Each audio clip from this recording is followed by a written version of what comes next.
Now we're going to look at the topic of marketing your music, and especially at the whole idea of branding, which in essence means getting your message out there and letting people know that you exist.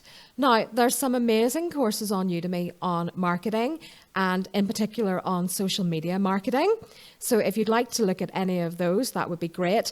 But here is just a short introduction to the topic, and it's related specifically to music. Okay, your unique selling point. What is special about your music? And what can you offer that others who are writing or performing in the same genre can't? Maybe you have a very unique skill. Maybe you can sing about 5 octaves. Maybe you play a very obscure instrument. Maybe you've played a really major festival, or you have something really exciting on your bio. That's something really to pause this video and think about. What is unique about you? Then, your ideal customer avatar. Who is your ideal listener? Because you won't reach people if you don't know who it is that you're trying to reach. So, what is their gender? How old are they? Where do they live? What are their needs? Now, that's an important question to ask yourself, and how you can help fulfill those needs. What are their wants, and how can you help them towards achieving their wants? And where do they spend time on and offline? In other words, if you want to reach these people, where are you going to have to go? Is it on Facebook? Is there somewhere in the community that they meet? Are there certain groups online that they might be members of? So if you want to pause this video and maybe try and address some of these points and draw up a little list of things that make up your ideal listener. Your message, because your brand is all about your message. It's about the person that you are personally and professionally and how you're conveying that to the world. So here's a little exercise to help you do that. I want you to list 3 words that describe you as an artist. For example, I might pick elegant, spiritual, and contemporary. That's what I'm kind of going with. Choose an image that conveys this. And that also means deciding what's not in keeping, because if I want to be elegant, I'm going to avoid like cute little kittens and things, which are going to give a totally different impression. And I would perhaps choose traditional fonts such as Times New Roman and avoid things like Comic Sans or anything sort of comical or childish. So you don't actually have to draw this image. You might find something online, or you might just jot down what it would look like.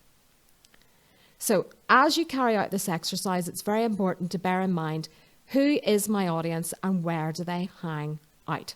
So you're actually aiming this at a specific audience. This isn't something just to keep yourself happy. And you need to remember to keep your branding consistent. So to use the same key images and messages across social media, email marketing, printed materials, press packs, any way that you're trying to reach people. So just by way of an example, I'm going to show you the logos that I use for my business at the moment. So I have 2 things that I do. I'm a singer and a songwriter, and I'm also a teacher and an educator. So I have 2 different websites, and I have 2 different logos for both those things. So this is the logo that I use as a singer and songwriter. I don't know if you can tell by looking at this logo what kind of music that I play. As you can see, I've gone for something very traditional. I've got an apple tree in the middle because, my name is Eve. So the silver is meant to look ethereal and spiritual, whereas the leather is meant to look earthy. And so the sound is very acoustic, somewhat sort of Americana, singer-songwriter, and that is what this is meant to convey. But the font is also meant to be slightly contemporary as well, because I'm not doing a sort of Enya-style folky thing. So this logo, you've probably seen quite a lot during the course of this course. Now, I teach both children and adults, so I didn't want something that was cartoonish that would only appeal to kids when I started teaching. Orange, there is a little bit of research on what different colours mean to the viewer, and orange is meant to be the colour of professionalism. SoundCloud is orange, so it's a colour associated with music, so I have the little microphone there. Orange is meant to look professional, quite a striking colour when I use it in stickers and envelopes and things.